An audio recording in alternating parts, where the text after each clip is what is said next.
Hey everyone, welcome! In today's analysis, we're diving into something that literally affects every single one of us.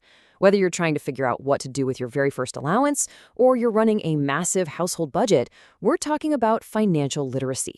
And specifically, that super delicate balancing act between what we actually need and what we just kind of want.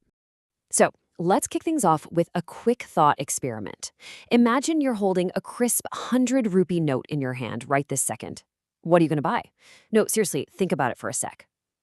Got it? Okay, hold on to that thought. Because believe it or not, the choice you just made right there, it actually holds the key to mastering the absolute most important rule of financial literacy.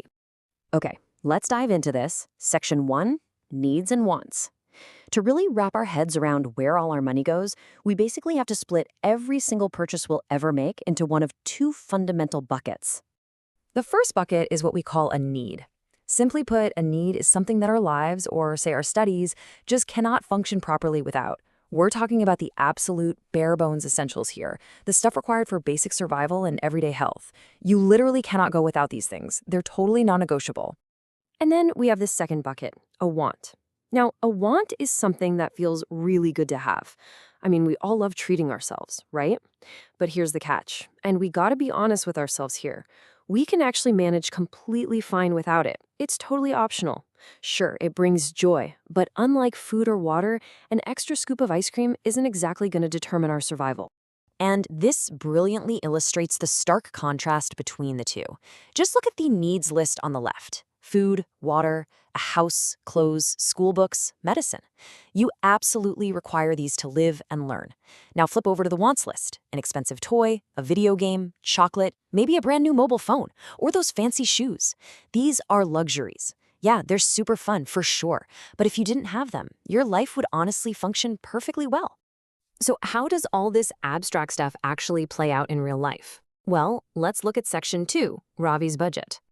Imagine our friend Ravi is facing a pretty crucial decision-making moment today. He has exactly 100 rupees in his pocket. He's got a few things he needs for his classes and, well, a few things he'd just really like to enjoy.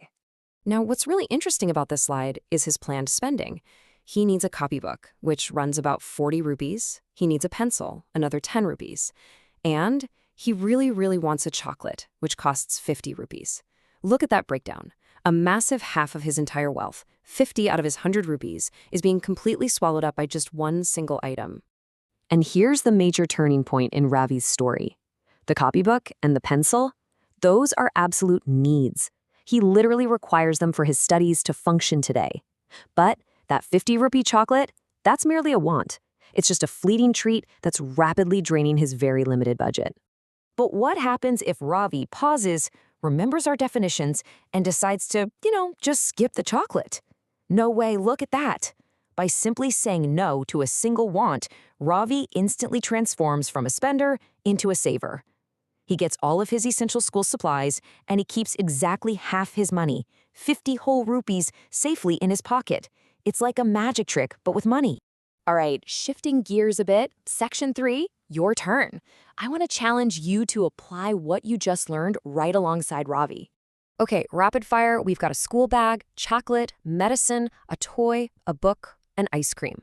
I want you to mentally sort these out right now.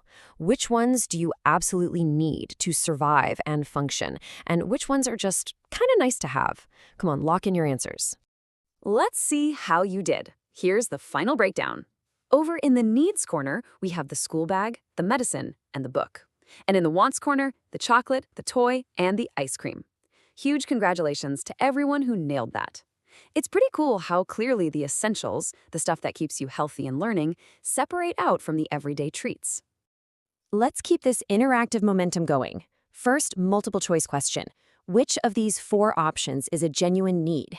Is it A, book, B, toy, C, video game, or D, chocolate? If you chose A, a book, you are spot on. A book is absolutely a need. Remember what we talked about earlier? Education is foundational, and books are completely essential for your studies to function properly. Those other 3 options, just completely optional wants. Okay, now for the really critical second question. When you finally have money in your hand, what should you spend it on first? Should it be A, your wants, B, your needs, C, both equally, or D, neither? Think carefully because this answer honestly unlocks the ultimate secret to financial management. And the correct answer is B. You got to always spend on your needs first.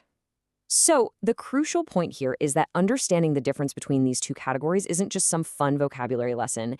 It literally dictates the exact logical sequence of how money should flow out of your wallet. Which brings us perfectly to our final and maybe most important takeaway of this whole analysis. Section 4, the rule of saving. Let's move to and see how this builds into a proven step-by-step formula for literally anyone's finances. Step 1, always fulfill your needs first. Take care of those life essentials. Step 2, only spend on your wants if, and that's a big if, there is money left over after completing step 1. And step 3, make it an absolute non-negotiable habit to save a little bit of that money every single month. So, to briefly recap the core lesson from our source material today, we prioritize our needs because, well, we must survive and function. And we purposefully manage and limit our wants because that is exactly how we build our savings. It's like a giant puzzle, and this simple, disciplined prioritization, it's the rock-solid foundation of building wealth.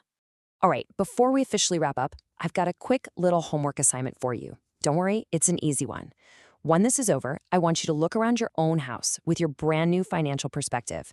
Just grab a piece of paper, write down 5 needs that you see being used in your home, and then write down 5 wants. I promise you, it will absolutely open your eyes to exactly where your family's money goes. I want to leave you with one final thought.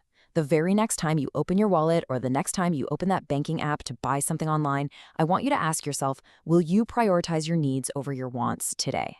Because honestly, your financial future depends entirely on how you answer that question. Thanks so much for joining me for today's analysis, and happy saving!